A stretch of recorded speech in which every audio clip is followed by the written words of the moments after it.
বাঙালির হৃদয়ে দেবী দুর্গা দ্বিধাবিভক্ত এক শাশ্বত সত্তা।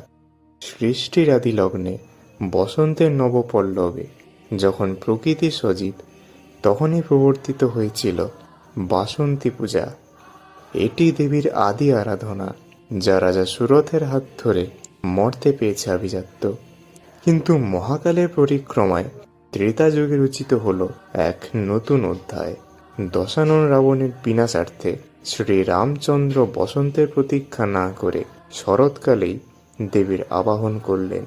শাস্ত্রীয় নিয়মের গণ্ডি পেরিয়ে অসময়ে এই যে দেবী উদ্বোধন, একেই বলা হয় অকাল বোধন।